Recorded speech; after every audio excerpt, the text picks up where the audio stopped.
They're not going to blame the vaccine. Well, and you know what? But he has an obligation to report that, doesn't he? They are not reporting. Right. Because they want to shove it under the mat. What patient was she referring to? She was referring to that patient, that 30-something-year-old patient that had congestive heart failure. Congestive heart failure. And in that particular patient's case, it was not reported. No. The problem in here, they are not doing the studies. People that had it, you know, and the people that have been vaccinated, they're not doing any antibody testing. It's super fishy. Not that it hasn't been done, it hasn't been published. It hasn't probably been done because the government doesn't want to show that the darn vaccine is full of shit. The government doesn't want to show that the vaccine is full of shit. It's not doing what its purpose was. May I see your badges? You're Jody O'Malley with the Department of Health and Human Services. This is the United States government identification. I'm looking at the CDC website. It says that you're required to report adverse events following vaccinations. One of those would be congestive heart failure. Yeah, it's a huge one. Were there other instances? All of our very own stepped up. So can we just have a very big round of applause for Chris, Jenny, Miles and Phil.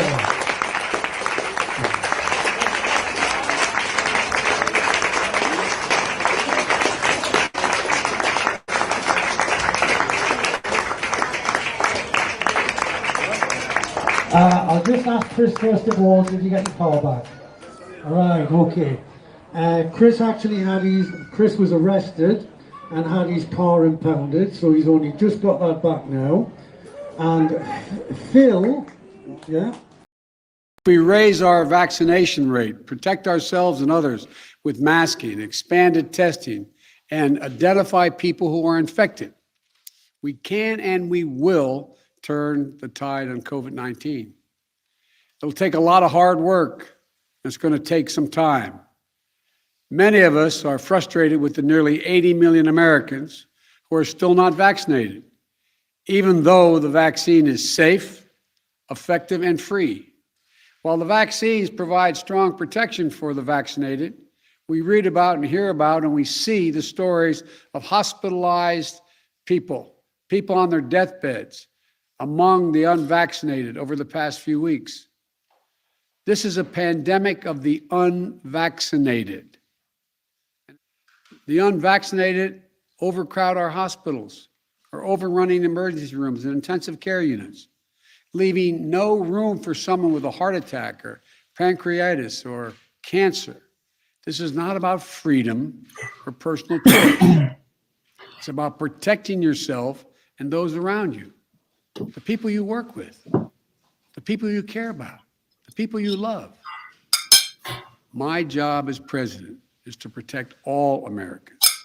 So tonight, I'm announcing that the Department of Labor is developing an emergency rule to require all employers with 100 or more employees that together employ over 80 million workers to ensure their workforces are fully vaccinated or show a negative test at least once a week.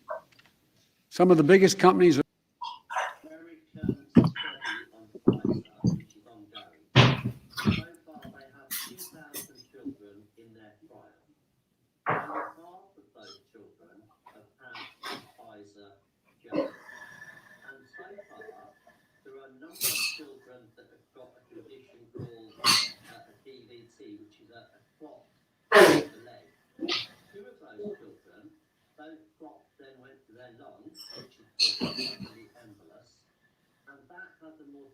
rate of 1%.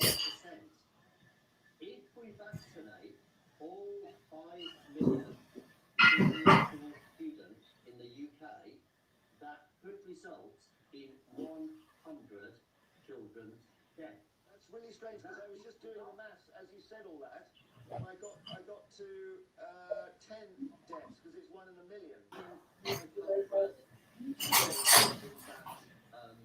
Study got PE. That would be 100,000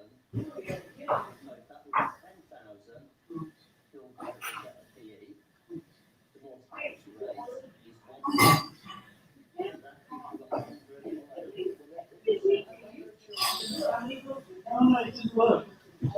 The thing is, I can hear, but it doesn't make the sound.